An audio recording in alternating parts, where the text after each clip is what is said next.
السلام علیکم، دس is doctor Wasim. کیسے ہیں آپ؟ سب ٹھیک ہیں، فٹ ہیں؟ آ، یہ جو ڈائبٹیز میں جو شوگر بڑھ جاتی ہے، یہ کیوں بڑھتی ہے؟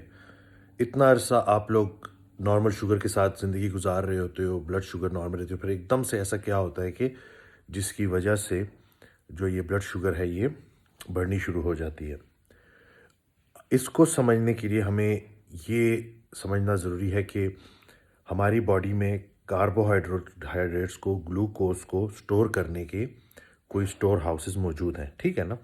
جہاں پہ ہماری باڈی گلوکوز کو، چینی کو سٹور کرتی ہے انرجی کے طور پہ، تاکہ آگے جا کے اس سے کام لیا جا سکے. اگر دوبارہ کھانا نہ ملا تو اسی انرجی کو استعمال کیا جا سکے. سٹور کرتی ہے تاکہ انرجی پوری طرح سے مطلب آپ اکٹھی کر لو اور پھر اس کو مختلف کاموں کے لیے استعمال میں لاؤ. اس ترتیب پہ باڈی چلتی ہے.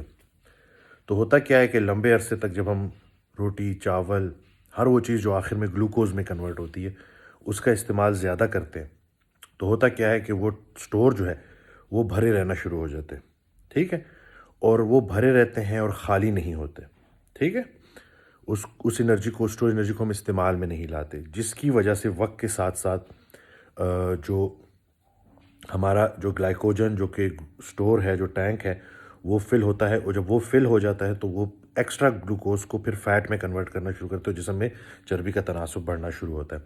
یہ مسئلہ چلتا رہتا ہے، چلتا رہتا ہے. اب باڈی کے اندر جو شوگر کو کنٹرول کرنے کی جو ترتیب ہے، جو انسولین نے اپنا کام کرنا ہے، وہ ایک سرٹن ٹائم تک کرتی ہے. پھر اس کی بس ہو جاتی ہے.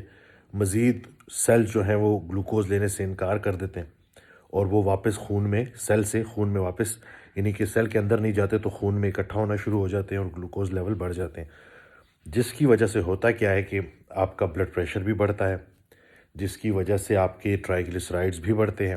یعنی کہ یہ ساری چیزیں ساتھ ساتھ چل رہی ہوتی ہیں. تو اصولاً ہونا تو یہ چاہیے اس موقع پہ کہ ایک تو یا تو کھانا فوری طور پہ بند کر دیں، یا کاربوہائیڈریٹس خوراک میں بالکل نکال دیں، کیونکہ اس کا سٹور بھی پورا ہے اور یہ خون میں ادھر ادھر پھر رہے ہیں فریاد کرتے ہوئے کہ ہمیں یہاں سے نکالو، ہمیں استعمال میں لے آؤ، ٹھیک ہے؟ اب جو دوائیاں ہیں، جب ہم ٹائپ 2 ڈائبٹیز کی دوائی دیتے ہیں تو وہ بیسیکلی کرتی کیا ہے کہ وہ وقتی طور پہ وہ جو گلوکوز باہر آ گیا سیل سے، جس کی باڈی کو کوئی ضرورت نہیں ہے، اس کو واپس سیل کے اندر گھساتے ہیں، ٹھیک ہے؟ جو کہ وقتی طور پہ اس لیے ضروری ہے کیونکہ سیل کے اندر گلوکوز پہنچنا ضروری ہے، نہیں تو سیل کو انرجی نہیں ملے گی. لیکن اگر ہم خوراک میں کاربوہائیڈریٹس کو ختم کر دیں اور غذا میں فیٹ اینڈ پروٹین لیں، تو ہوگا کیا کہ وقت کے ساتھ ساتھ یہی جو سٹور ہیں یہ انرجی کے طور پہ استعمال ہونا شروع ہو جائیں گے. انسولین ریزسٹنس نیچے آنی شروع ہو جائے گی، انسولین زیادہ اچھی طرح سے کام کرنا شروع کر دے گی، اور سارے معاملات جو ہیں آپ کے، اگر ٹرائیگلیسرائڈ زیادہ ہے تو وہ بھی کم ہو جائیں گے، ٹھیک ہے؟ ایچ ڈی ایل اگر کم ہوا ہے تو وہ بھی بڑھ جائے گا، گلوکوز بھی نارمل رینج میں آ جائے گا، بلڈ شوگر آپ کی سٹیبل ہو جائے گی، اور بلڈ پریشر بھی جو ہے وہ کنٹرول ہو جائے گا.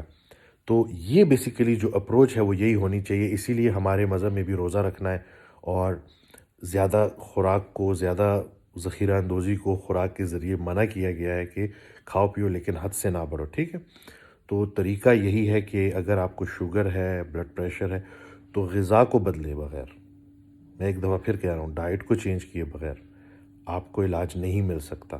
یہ بات آپ ذہن میں بنا لیں کہ آج اللہ تعالیٰ کے کرم سے ہمیں پتہ چل گیا ہے کہ نیوٹریشن کیٹوسس سے کتنے فائدے ہیں، اور سائنٹیفکلی پتہ چل گیا ہے کہ جس طرح سے ہم اس ڈائٹ کو کسی مریض کو بتاتے ہیں اور پھر وہ 4 سے 6 ہفتوں میں آ کے جو بتاتا ہے کہ وہ کتنا امپروو ہو گیا، تو وہ ساری چیزیں جو ہے نا ہمیں یہ بتاتی ہیں کہ علاج موجود ہے. لیکن بس یہی مسئلہ ہے کہ بہت سارے لوگوں کو اس بات کا پتہ نہیں ہے. تو ہماری کوشش ہے کہ ہم وہ میسج لوگوں تک پہنچائیں، لوگوں کو بتائیں کہ اگر آپ کے گھر میں کوئی بزرگ ایسے ہیں جو ابھی شوگر کے مریض تھے، شوگر کنٹرول نہیں ہوئی، اب جوڑوں میں درد بھی نکل آیا ہے، اب چل پھر بھی نہیں سکتے، تو ایسے لوگوں کا علاج پاسبل ہے اور 6 سے 8 ہفتے میں نمایاں بہتری آتی ہے. یعنی کہ الحمدللہ وہ واپس انڈیپینڈنٹ ہو جائیں گے اور یہ جو محتاجی والی چیز ہے اس سے نکل آئیں گے، اس والی لائف سے. میری اس ویڈیو کو شیئر کرنا نہ بھولیے گا. مجھے اپنی دعاؤں میں یاد رکھیں. اپنا بہت خیال رکھیں. اللہ حافظ.